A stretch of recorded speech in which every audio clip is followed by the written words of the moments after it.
Hey, welcome back to our newscast, everyone. Once again, Mike Schultz with you, taking a look at the weather. And again, we are talking about incredible weather all the way through the weekend, and temperatures on the horizon in the low 60s by next week. So no end in sight for this weather. And if you didn't have a chance to see it, we had a beautiful sunrise for Easter on Sunday. This was sent in by Dinah Schinkenberger, and she was able to capture that at the Esther Dome area. A beautiful picture there. And again, as always, if you have a photograph to send, by all means, send to photos at ktvf11.com. And as far as what's going on out at the airport right now, we'll show you that in just a minute. And we are looking, okay, we're going to do it one more time. Now we're going, there's your numbers, I should say. The normal high 50 degrees, the normal low 54, record high 27, the normal low, or actually the overnight low last night 34, record high 66 in 1940, record low 13 below in 1948. And sunrise and sunset, 16 hours and 15 minutes, a gain of 7 minutes from yesterday. And our satellite and radar again showing nothing going on except over southeast Alaska. A little more moisture coming in from Canada, giving those folks some showers, but the rest of the state looking real good. And that shows up on our regular map too, as you can see here. Looking at the little shower activity moving in from Canada over the Juneau area later on tonight and tomorrow. Otherwise, across the Gulf of Alaska, mainly cloudy skies, lots of sunshine up and down the west coast, and the flurries have stopped around the Barrow area, 24 degrees the high there, Fort Yukon at 39.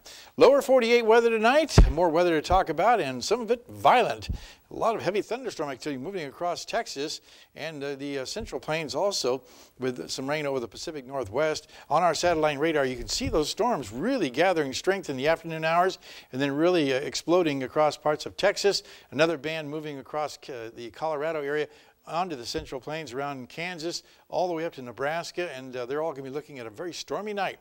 In fact, you can see here that we are looking at very violent weather and severe storms tonight, damaging winds, large hail and tornadoes stretching from north of Omaha all the way down to the West Texas area. That's going to continue right on through the night, so could be some interesting weather coming out of that area. And as far as the overall outlook for this weekend, more storminess, some of it severe. That's what the red is indicating across much of the deep south and Texas, with rain to the north, cooler out to the west, and maybe a little rain over the northeast too. So a lot of weather happening in the lower 48. Not too much going on across Alaska. In the northern sections tomorrow, flurries expected at Barrow, isolated showers in Fort Yukon, sunny skies for Nome. Here in the interior, again, lots of sunshine for Fairbanks and Healy. May see some afternoon showers developing around the Delta Junction area as some of that moisture makes its way in from Canada. And over southeast Alaska, cloudy skies in Juneau, lots of sunshine expected for Ketchikan. Now over to the southwest part of the state, it looks like showers for Cold Bay and Kodiak, and sunny skies once again for Bethel, while over the south central regions around the Anchorage Bowl, partly cloudy skies at Anchorage, maybe some isolated showers around the Homer area, but sunny skies expected in Valdez. Okay, time once again for our kids' weather, and all this week we're talking with the kids from Crawford Elementary School. And tonight we have a young man with a weather question for me.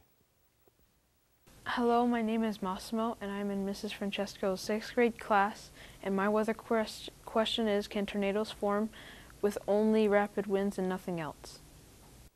Well, Massimo, you need winds, but you also need a couple other things. You need a lot of thunderstorms going on. They are the main catalyst for tornadoes. You get the turbulent winds, you get a jet stream working its way around there, helping to spin them, and that's exactly what happens with tornadoes.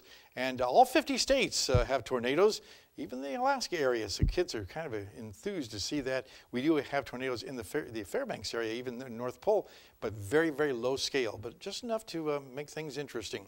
And tomorrow night we'll have the teacher here with a very interesting rainy weather fact, I should say.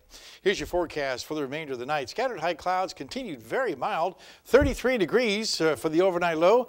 The showers are mainly to the north of the Fairbanks area. Now tomorrow will be a slight chance for isolated evening showers again north and east of the Fairbanks area, 53 degrees for the high.